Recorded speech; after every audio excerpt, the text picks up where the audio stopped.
What a tight qualifying session for the Hungarian Grand Prix. Charles Leclerc beating out the McLarens, ending the dominance of Lando Norris and Oscar Piastri. All weekend looking like they're going to be the quickest by quite a margin, but it wasn't to be.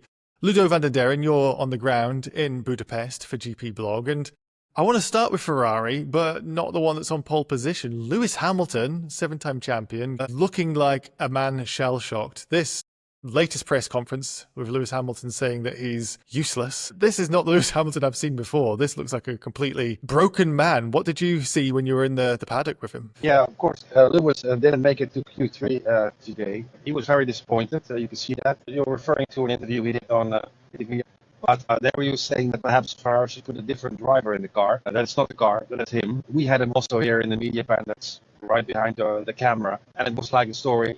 Yes, yes, no, no, yes, yes. And then he left after 1 minute. So, yeah, it was a very disappointing session for Lewis, especially because his teammate, Charles Leclerc, made it to the pole. So he knew that this car was good enough to have pole. And if you don't make it to the last 10, yeah, difficult. But it reminds me of what Alex Woods said a few days ago. He said that they have a new suspension since Spa, and he thinks that Lewis just can't handle this kind of suspension. For him, it should be better to go back to the old one, the more reliable one for him. It was said a few days ago already. I think he's going to have a bigger problem here than in Spa, and it looks like that. It really does. It wasn't a good performance from Lewis by his own high standards. And then you look at the other side of the Ferrari garage, Charles Leclerc getting pole position ahead of the McLarens. He was always there, looking like he might be able to get that P3 and start on the second row, but I didn't see pole position, Ludo. This came as a big of a surprise. Yeah, and I think also for Charles, because he said P3 was possible, not P1. There are a few reasons for this. First of all, Charles did a bit better lap in Q3 than the McLarens did, and also the Ferrari didn't have that much trouble with the changing wind directions. Now we have to say McLaren, we were just at their press meeting with Andrea Stella. Andrea Stella said the guys didn't want to take any risk. They're challenging for the championship. It was kind of slippery. There was no grip. Charles had nothing to lose. So Charles went all in, and that made the difference probably today. Also, McLaren said, well done for Charles, because it was a great lap for him. Now, talk about that McLaren press conference, and you have been on the ground. How much rain was actually falling? Because the cameras suggested with the wide shot, there was a big cloud coming in, going to hit sector 1.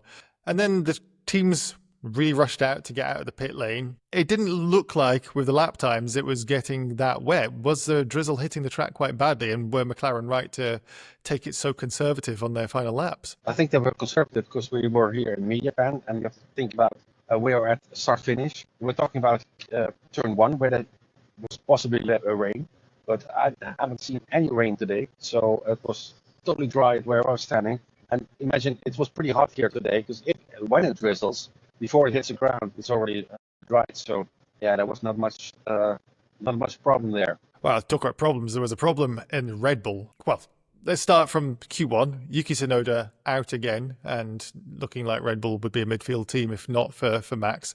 But even Max Verstappen getting into Q3 today, P8, out-qualified by 2 Aston Martins and Gabriel Bortoleto.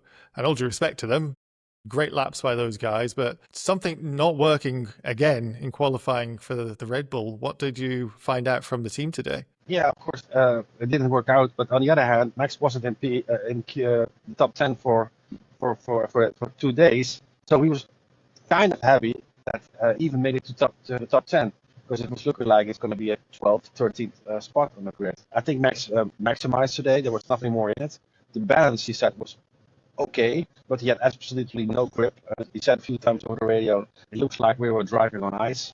Bad news for him is perhaps tomorrow it's going to rain, and it's going to even be worse on ice. Yeah, it's going to be a lost weekend for Max again this weekend.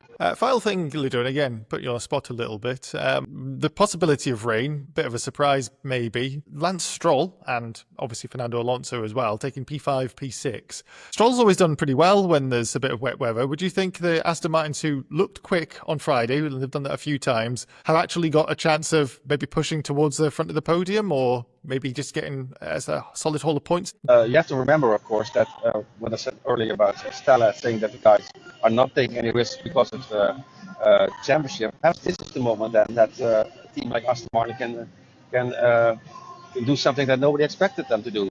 Imagine if the McLarens are only finding with themselves, looking at themselves. Yeah, perhaps the McLaren, Aston Martin will be the team. But you also have to remember, probably the race pace of the McLaren is much better than the Aston Martin. And also the Ferrari is probably much better than the Aston Martin. So top three, a lot of things have to happen then for them.